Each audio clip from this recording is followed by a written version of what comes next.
The inner barrel, a component in every airsoft replica that plays an important role when it comes to shot range and accuracy. Within this part there are different lengths, materials, connections and above all different diameters.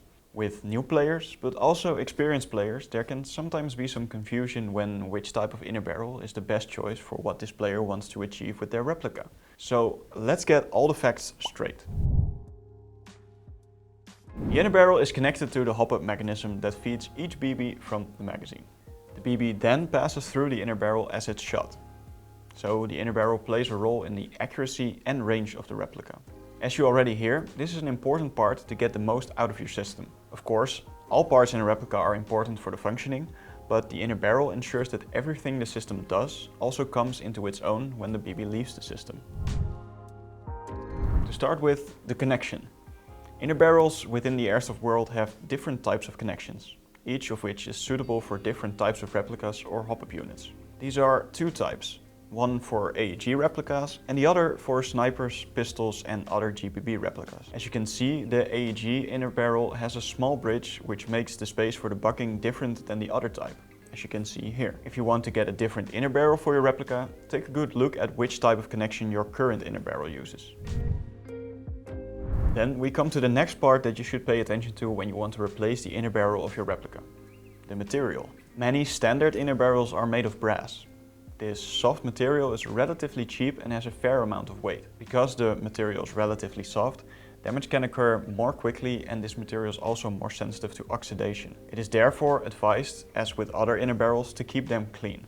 Some brands use aluminium in the manufacturing of inner barrels. This material is extremely light in weight and resistant to oxidation. But again, like brass, this material is more susceptible to damage, which can cause small scratches in the inner barrel from shooting, which will reduce performance with use. To improve this, some aluminium inner barrels are provided with a coating, so that they have extra protection. Finally, stainless steel is widely used in making inner barrels in the airsoft world. In terms of weight, this type of inner barrel is between brass and aluminium barrels. In addition, they are more resistant to damage, and as the name of the material suggests, they are also resistant to oxidation. Stainless steel inner barrels are generally a bit more expensive than the aluminium and brass variants, but this is somewhat outweighed by the durability of the material.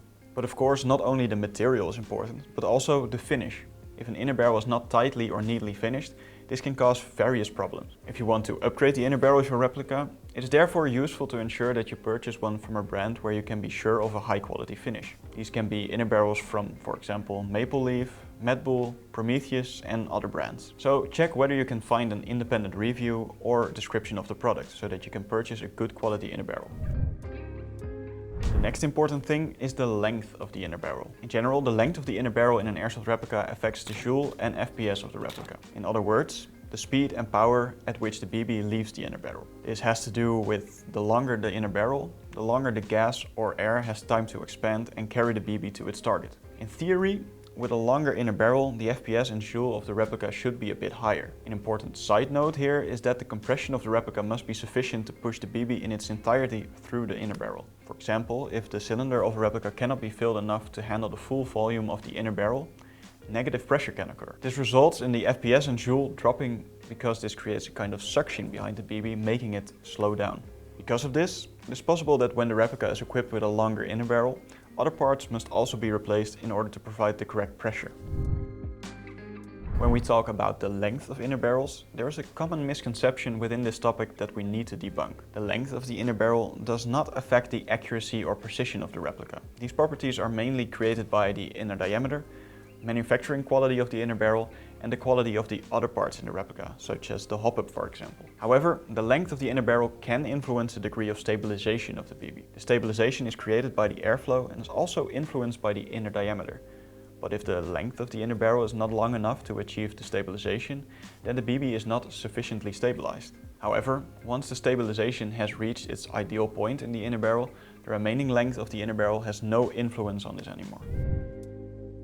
As you may have noticed when looking at inner barrels on the internet or in stores, inner barrels have an inner diameter designation. There are many different sizes available, from Tightbore barrels with only a 6.00mm diameter to widebore barrels with a diameter of 6.23mm. These diameters have different effects on the speed and stability of the BBs that are shot through them. In order for the effect of these diameters to become clear, It is first important to understand that BBs move through the inner barrel whilst making contact with the top of the inner barrel. So it's not the case that the BB moves perfectly through the center of the inner barrel without touching anything. This is partly due to the backspin they get from the hop-up unit.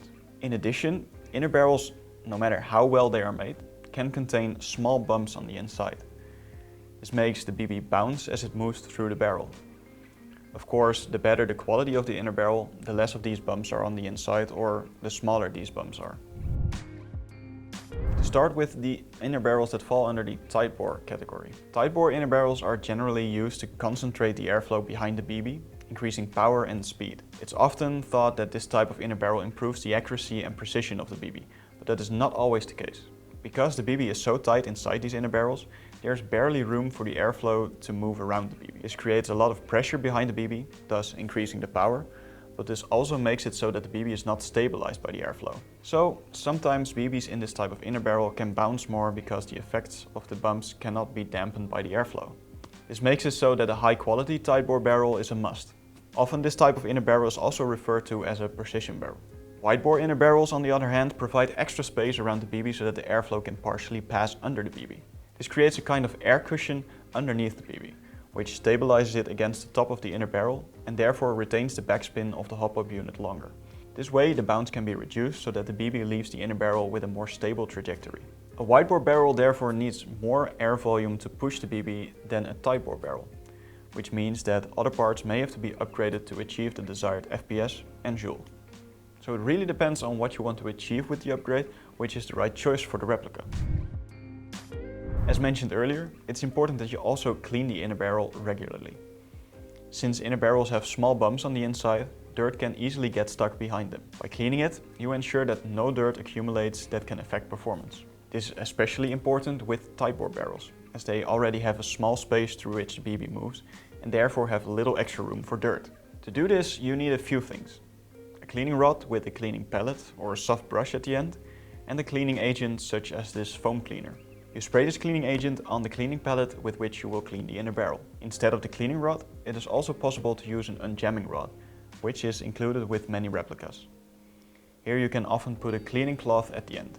Make sure you have the hop-up fully open and go through the barrel a few times, entering from the side of the hop-up. Check that there is no more dirt in the barrel and you're done. A small effort for a big result. If you want to upgrade the inner barrel of the replica, there are a number of factors that come with the inner barrel that you should pay attention to. But in addition to just replacing this part, you can achieve an even better result by, for example, upgrading the bucking and the nub, the hop-up unit, parts in the gearbox, or many more. It is therefore not necessarily the case that you will achieve the results you are looking for by just replacing the inner barrel, but above all, the cooperation of the various parts. If you are looking for parts to upgrade your replica, take a look at our website, or you can always visit us in our store, where we can advise you and help you find the right parts for what you have in mind. Don't forget to subscribe and give the video a like, and see you next time.